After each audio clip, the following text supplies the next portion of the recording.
yung sapa nila dito. Ito tayo sa Pangasinan. Pangasinan yung tao. Ang ganda ng sapa nila.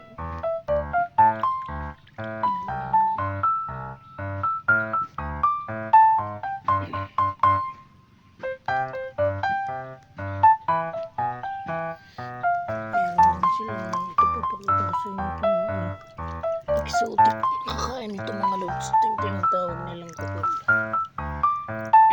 Albisukon.